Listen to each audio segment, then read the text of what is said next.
obviously in this very important topic. So thank you, Professor Wiku, for what is becoming a regular briefing with the JFCC. This is obviously a very critical phase of the pandemic after the awful death toll and pressure on the health system in Jakarta, other parts of Java and Bali due to the Delta variant, and with signs of cases spreading to some more remote regions and other worrying issues. So without further ado, I'd like to open the floor to the professor, and thank you for talking to us today. Okay, thank you. Assalamualaikum warahmatullahi wabarakatuh. Good afternoon. Big thank you to our friends in the media who have joined us today in this briefing, including Mr. Davis, as we have done various times in the past. And today I will be providing an update regarding COVID-19 management in Indonesia. And I will start today's session with a brief presentations on Indonesia COVID-19 management as of August 2021. Afterwards, we'll move forward to Q&A sessions. And to begin the sessions, please be informed that the government has decided to extend PPKM level 2 to 4 in both Java Bali and also non-Java Bali areas. And based on the instruction of the Minister of Home Affairs, number 30 of 2021, the PPKM level 2 to 4 in Java and Bali has been extended from August 10 to August 16, 2021.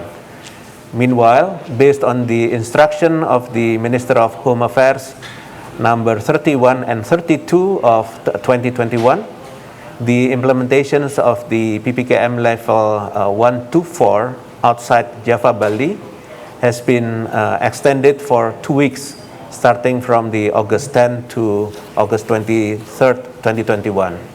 And moving forward to the case development in this country, given that PPKM level 432 is still valid until August 16, 2021, it is important to continue to evaluate the weekly development of COVID-19 cases so that we can jointly monitor our readiness towards gradual opening.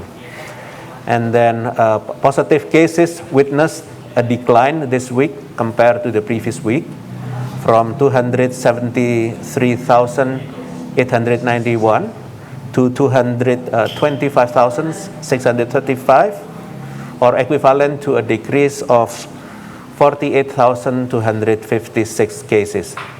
This is the third consecutive week that has shown a decline at the national level, and it's a good development that must be maintained.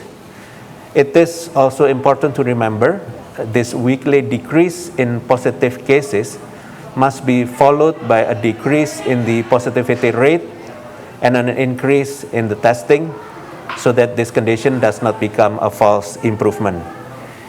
Unfortunately, testing this week experienced a decrease based on WHO standards from the previous 402.96% down to 354.38%. Meanwhile, the good news is that the weekly average positivity rate has also decreased from the previous week of 25.18% down to the 23.57%. Nevertheless, the government will still need to continue PPKM level 4 to 2 because even though cases have decreased, the number of cases is still relatively high when compared to the situations before the spike. And previously, our daily positive cases ranged from 5,000 to 7,000 cases, while currently it is still at 20,000 to 40,000. And we must strive to reduce this number. In more detail for the provincial level, several provinces are still experiencing a fairly high increase in positivity rate as we enter the 6th week of PPKM levels 1 to 4, and the 5 provinces that contributed to the highest number of cases are East Nusa Tenggara, adding 2,303, and then Central Sulawesi adding 1,733, and then Bangka Belitung adding 982, and then South Kalimantan adding 624, and then West Sumatra adding 587. All of these 5 provinces are outside Java, Bali. And some of these provinces, namely Central Sulawesi, South Kalimantan, and also West Sumatra, also rank 2, 3, and 4 in terms of highest number of positive cases. Moreover, North Sumatra, adding 5,425, ranked first, and South Sulawesi, adding 1,786, ranks 5th. And the good news, however, is that active cases at the national level also fell the second week in a row by 17% from the peak on July 25th. For this reason, to further reduce the number of positive cases and active cases at the national level, we must focus our management efforts in all provinces, especially provinces outside Java, Bali, given the relatively high increase in positive cases and also active cases there. For the 5 provinces outside Java, Bali mentioned previously, their respective governors and mayors and regions are requested to prepare health service facilities in their region to control the spike. We humbly request the governor in charge to constantly update themselves with the case data of their respective regency and cities to ensure quick follow-up and prevent further unfavorable developments. And we have been dealing with the COVID-19 pandemic for 1.5 years now. And we hope that given that fact, regional leaders are able to read the data more carefully in order to anticipate the increase in cases and prepare the best COVID-19 management strategy for their respective regions.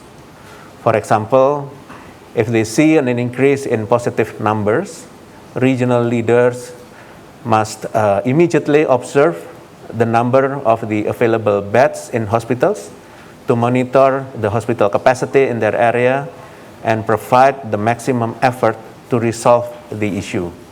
Once again, the ability of local governments to read and understand the data is crucial in regional COVID-19 management. Next, the other good news is that the recovery rates at the national continues to increase after a sharp decline during the last spike in cases, set at 84.14% this week and 78.6% previously. At the time of the spike in cases, this also indicates an increase in recovery rates for the 3rd consecutive week. And I would like to thank all health workers who have struggled to serve patients so far, especially in the last 7 weeks. 5 provinces with the highest increase in recovery rates this week are Banten, adding 12.12%, and then North Maluku adding 7.48%, and then Bengkulu adding 6.54%, West Java adding 6.01%, and East Nusa Tenggara adding 5.89%. I also express my gratitude to all regional heads, especially from these 5 provinces, who are quick to act upon the situations and monitor the needs of health service facilities in their respective regions. Unfortunately, the number of deaths has not shown a significant change and has continued to increase in the last 3 weeks. Deaths at the national level need to be seen in percentages to prevent bias, as they are affected by the rise and fall of positive cases. Meanwhile, to see death at the provincial level, you can look at the rate of increase in order to be able to assess which provinces need to be addressed immediately. This week, the death rate is at 2.92% or close to 3%. Comparatively, global death rates at 2.12%. And the 5 provinces that contributed to the highest weekly increase in death are Riau, and then North Sumatra, South Sumatra, Bangka Belitung, and also Central Java. Therefore, apart from focusing on reducing active cases, reducing deaths also needs to be the main objective behind the extension of the PPKM. The spike in death rates in the last 3 weeks in a row has certainly been a massive loss for the Indonesian people. And in the month of July alone, we have lost 24,496 lives, with an average daily death of over 1,000 people.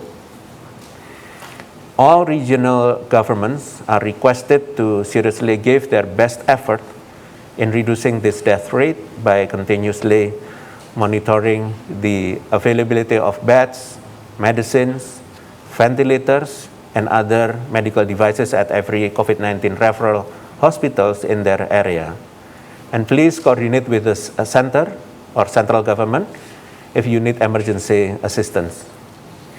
With the isolation room bed occupancy or BOR rate continuously declining, this week the national BOR rate was 54.35%. Mortality rate should ideally also be on a decline, as less people required hospital treatment. What needs to be considered is that people who are self-isolating at home must continue to be monitored through the RT or RW, RT-RW, who will further coordinate with the local command post or task force. And the head of the RT or RW can ensure that its residents infected with the COVID-19 are not treated too late and do not self-isolate at home if it is not possible. So that number of the death can be suppressed. With the BOR of the hospital having decreased, COVID-19 patients who are currently self-isolating at home can be transferred to a centralized isolation location or to a hospital so that they can be treated as quickly as possible. Next, I will provide an update regarding the implementations of restrictions on community activities or PPKM in Indonesia. And based on the results of a limited meeting, PPKM implementations evaluations in Java Bali region will be carried out once a week, while the PPKM in Sumatra, Kalimantan, Sulawesi, Nusa Tenggara, and Papua will be conducted every 2 weeks, owing to challenges such as the area and capacity of the health infrastructure. I would like to emphasize certain revisions in the latest instruction of the Minister of Home Affairs as follows. Especially for PPKM level 2 to 4 in the Java Bali region, revisions in the district and city level in the Java Bali region is due to efforts to improve data analysis through adjustment of leveling indicators. And this mortality data will temporarily not be used, keeping in mind the validity of the said data. Restaurants and also cafes in open spaces are allowed to operate with the same capacity restrictions, operating hours and health protocols detailed at level 3 and 4 areas and relaxed for the level 2 areas. And large cities at the level 4, such as Jakarta, Bandung, Semarang, and Surabaya, will hold a trial for implementing strict health protocols in shopping centers, malls, and also trade centers with the restrictions on capacity, operating hours, and visitor criteria as applied to the other level 3 regions as well. And places of worship are gradually opening with the capacity restrictions. And further arrangement for education in special regional special schools or SLB levels 2 and 3 with capacity restrictions and details of health protocols have been regulated. especially for PPKM level 4 in non-Java Bali, the export industry can operate 100% with the implementations of strict health protocols, but must be adaptive to closing if a cluster of cases is found for the next 5 days. Places of worship are gradually opening with the capacity restrictions, and there is an adjustment in the number of the testing to be more adaptive to the development of the positivity rate. Special for PPKM level 1 to 3 in non-Java Bali or outside Java Bali, further arrangement for education in regional special school or SLB level 2 and 3 with capacity restrictions and details of health protocols have been regulated. And office capacity increases in the yellow zones at the level 2. And the industrial sector at level 3 can operate 100% with the implementations of the strict health protocols, but must be adaptive to closing if a cluster of cases is found for the next 5 days. And small-scale restaurants, cafes at level 3 and independent or in malls at level 2 with capacity limitations and implementations of detailed health protocols have been regulated. And places of worship with capacity restriction have been regulated. There is an adjustment in the number of testing to be more adaptive to the development of the positivity rate. And in addition, based on the results of this weekly analysis, there are no districts and cities that are at level 1 in Indonesia, and we hope that the situations will motivate each region to ensure better control. And once again, I need to emphasize that the policy changes made by the government are a form of prudence so that the community remains safe while still providing opportunities for the community to remain productive. And currently, the nation must support and help each other. Each of us has our own role in the pentahelix collaborations with regards to COVID-19 management. And the government tries to formulate the best policies.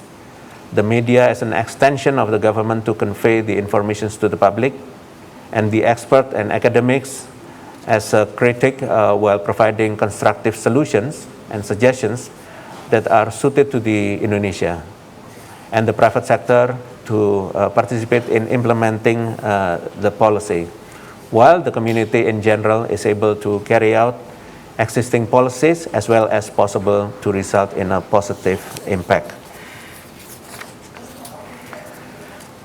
Next, I will explain the updated policy regarding the administrative requirements applicable in Indonesia for travelers, both domestic travel and certain international travelers who are allowed as per other applicable policies.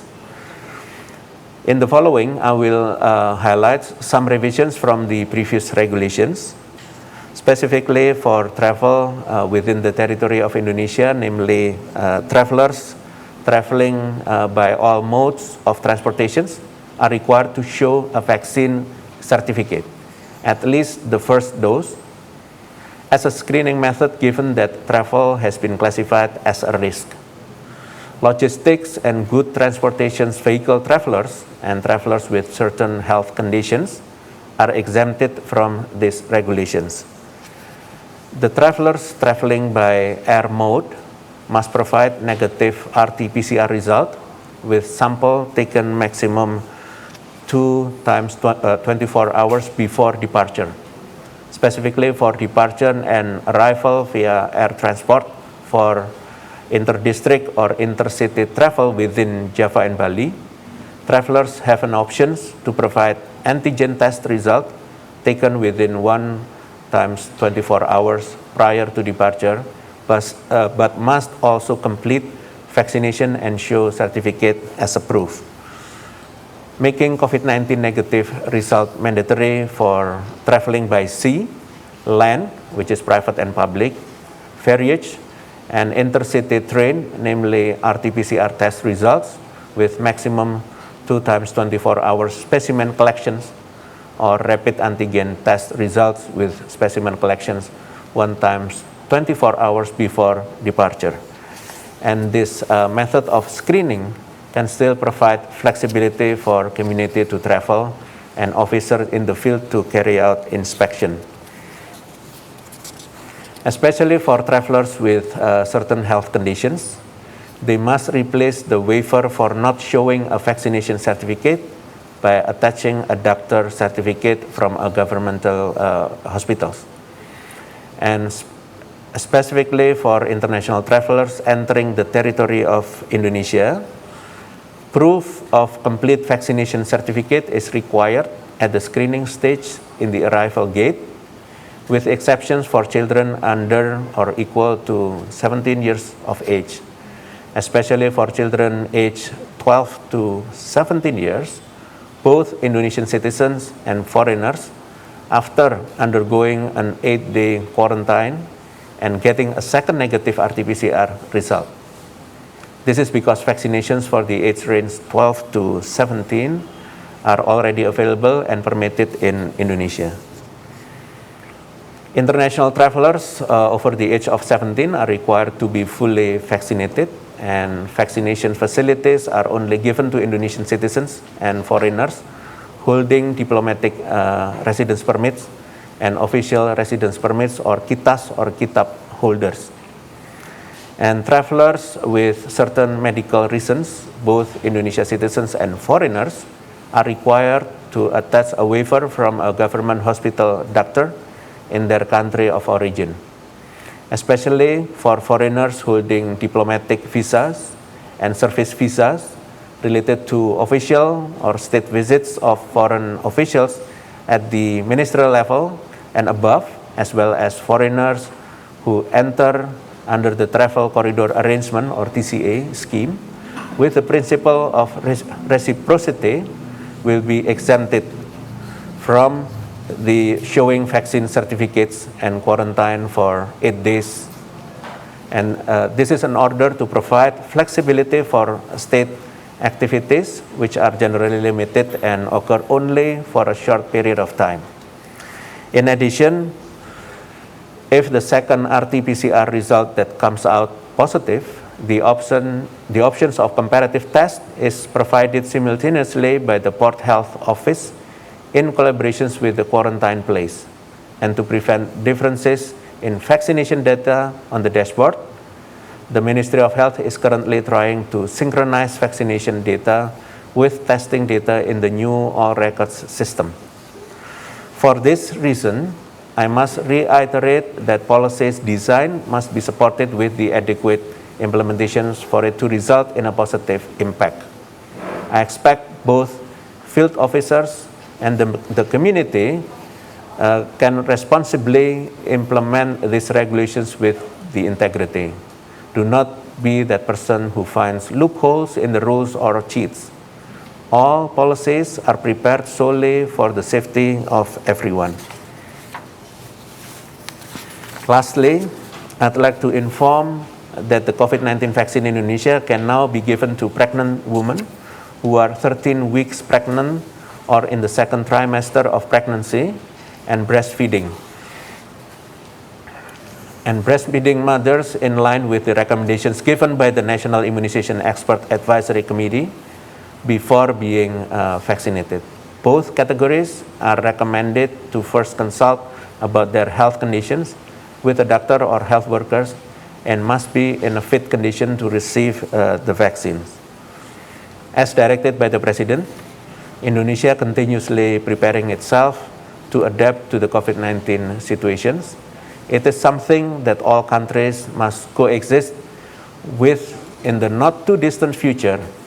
Indonesia is currently preparing a long-term strategy in terms of a comprehensive national COVID-19 control roadmap that will cover the 3 pillars of COVID-19 control, namely the implementations of the health protocol, vaccinations, and the health service efforts, accompanied by continuous learning process.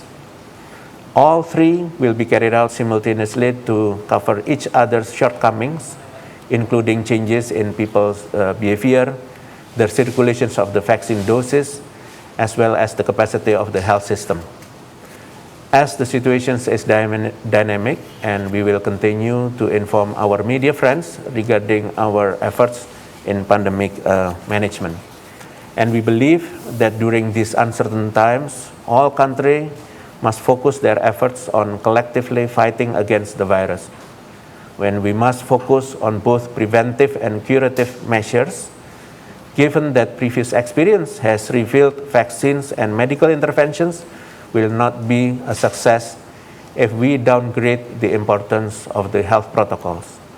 As a country who has experience dealing with the new COVID-19 variant, Indonesia strongly believes that solidarity between countries is an important tool that must be utilized to curb the effect of this pandemic sooner. And let us learn valuable lessons from each other's COVID-19 management strategy and offer a lending hand when needed. With this, I conclude my presentations and begin the questions and answer sessions. Thank you.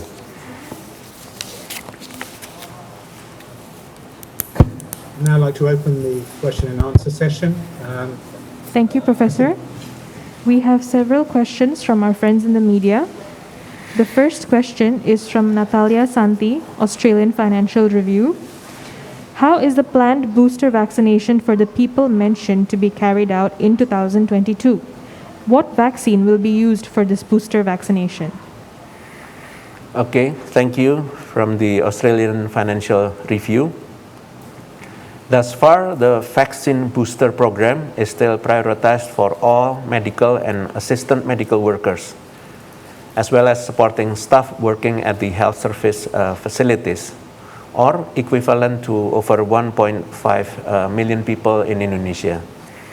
And this population is at risk or prone to recontracting the virus given their environment, as well as plays a vital role in COVID-19 management in Indonesia. And vaccine used for the booster is Moderna. And so far, the double dose of vaccines for the community is deemed sufficient, and the government is still focusing on equal distribution of vaccines for each province, especially those with a higher risk of transmission. Thank you. The next question is, how is the development of the Merah Putih vaccine? Will the Nusantara vaccine not be used or retested? Okay, at present, the Merah Putih vaccine is undergoing preclinical trials and industry preparations. Thank you. Okay. How many foreigners have been exposed to COVID in Indonesia this year? Of these, how many have died, have recovered, and are still being treated? What are their nationalities? At present, the task force will kindly refrain from answering these questions. Thank you. The last question. How is vaccination program for foreigners in Indonesia? How will the Gotong Royong vaccination program continue for foreigners? Okay.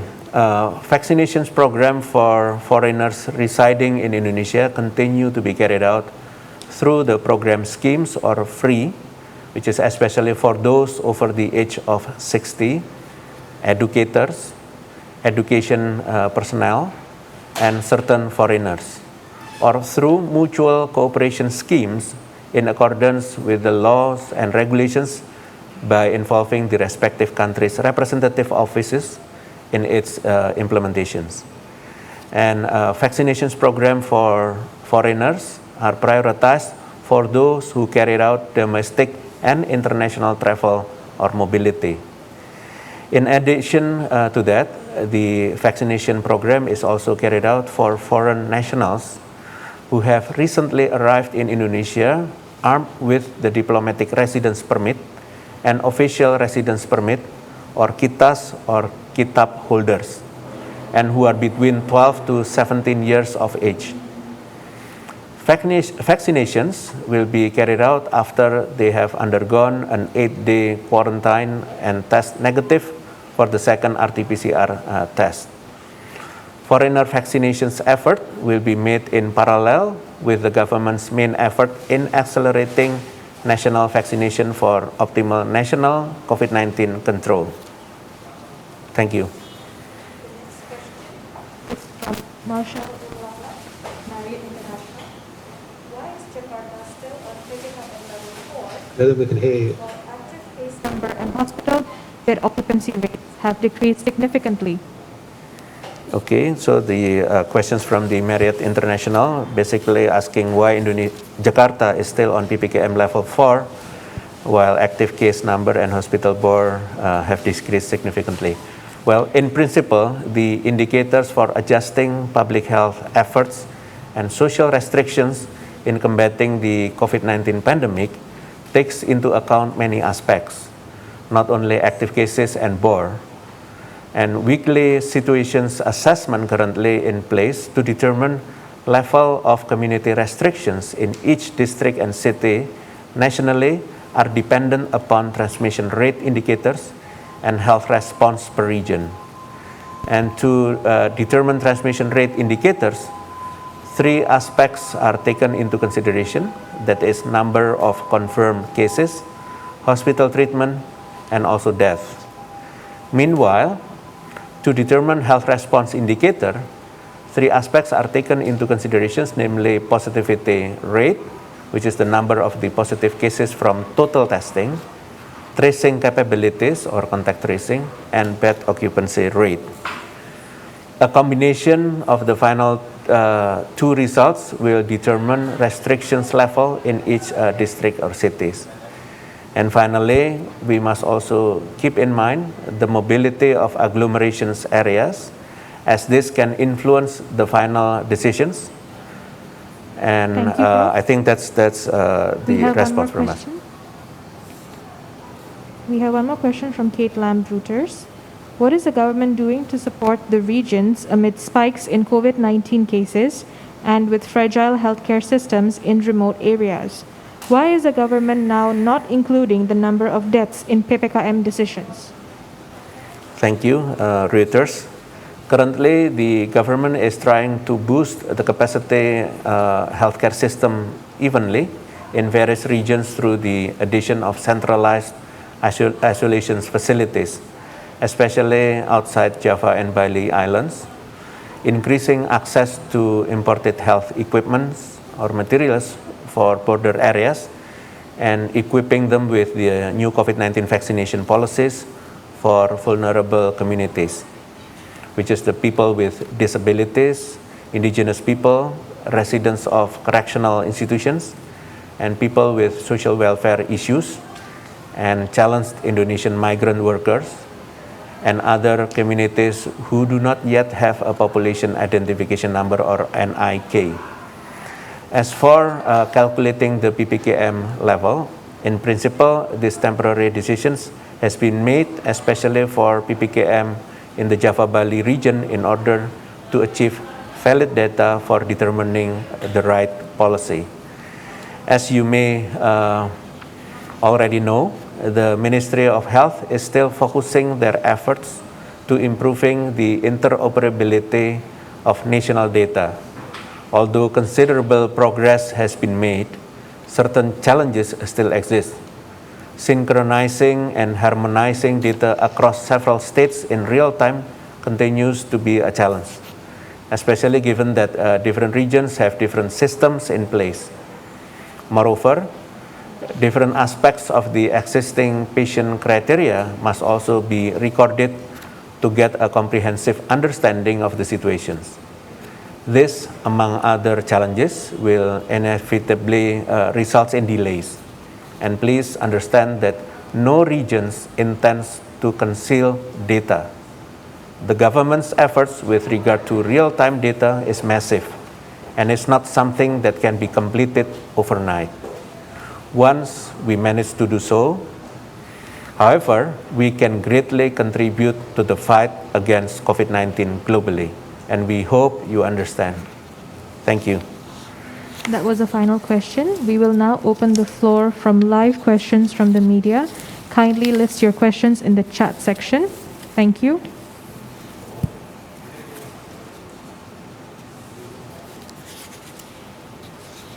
Yeah. Ismira Lutfia from Arab News would like to ask about the discretionary steps that the government will take to address barriers to vaccines in certain population groups, such as foreign refugees and asylum seekers, which I think Governor Anis had requested, indigenous people who don't have identity card is another group such as this, and other vulnerable groups. I think this request has been made to the President, asking for the government to remove barriers to indigenous groups. Okay, so basically the government of Indonesia is trying to put priority on the vulnerable areas, of course, but also to the vulnerable groups. As we prioritize those, we still give a lot of efforts to make sure that the vaccines should be available to cover the needing populations groups in Indonesia. Thank you. Okay, and we have another question from Moses at Marriott International. How will the Indonesian government update the requirements for expatriates to show their vaccination certificates? For example, if an expatriate has his or her vaccinations in their country and do not receive a barcode for the vaccination, can immigration add the vaccination information upon arrival to a KITAS and receive a barcode? I suppose it's about aligning the different vaccination certificates. Yes, we understand the situations in a global setting that not all countries have access to vaccines, and but in the same time we try to restrict the people mobility to avoid any imported case from other countries, and I think this is also happened with the other countries in terms of controlling the problems with the imported case. So therefore, we try to strict with the requirements to have the vaccinations, and we hope that people understand. So that's why those who will travel across countries, make sure that you have the vaccinations as well as meeting the objectives that is still limited, because we want to control the disease across countries globally. Thank you. I just had a question about testing, actually. I think when we had the health minister on, he talked about a target of getting testing up to 400,000 to 500,000 tests, I believe. Now, obviously, we're hovering at a lot lower level than that. I just wondered, what is the situation with testing, and has the target changed, or is that still a target? Yes, we still have the same target, but we want to make sure that the target will be met not only by the areas that have strong resources and health system, but we want to make sure that all other regions in Indonesia also meeting that the targets. The redistributions of the target should be met to make sure that we can identify the cases across countries. Thank you. Okay. I don't think we have any more questions in the group right now. I just wanted to follow up on the question about including the number of dead in the PPKM decision. Is there a timetable? We don't know yet, but to see the situations based on the spike of the cases and a lot of delays in death reporting from several different areas. So therefore, we need to fix that problems with the coordinations between the central government and also the local governments who have that unsynchronized data and systems. So hopefully soon, when it's recovered, the system, then we will use that for the indicators. But we still report the death data to public every day. Thank you.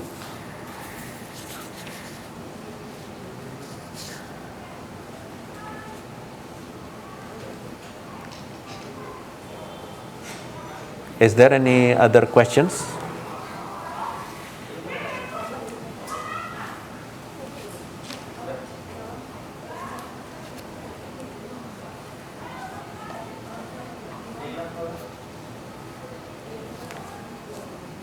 It seems there is disconnections. If any other who joined this media conference, if you want to ask, please do so.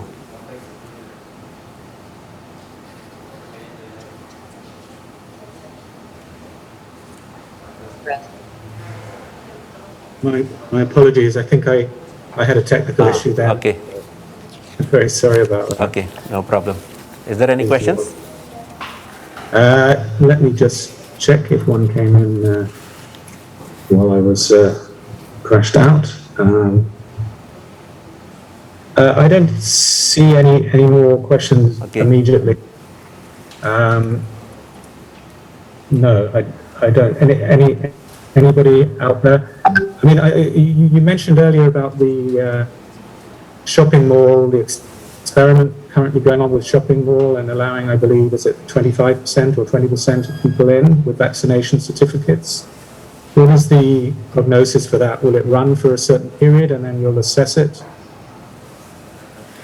Yes, that requirements is a trial this week.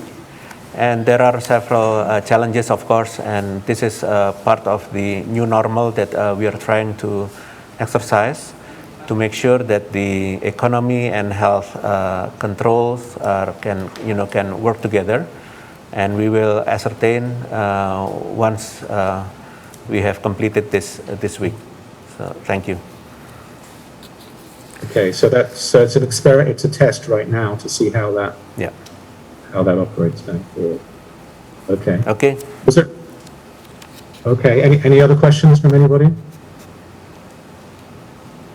Okay. Well, thank you all for attending today, and I'm sorry it was a bit late, but thank you again for your time, and we look forward to we hopefully will hear from you very soon. Okay. Thank you very much, Ed Davis, and all of the foreign media. Thank you for your attention. I hope all of the explanations answer what you want to need. Okay, thank you. Selamat sore. Wassalamualaikum warahmatullahi wabarakatuh.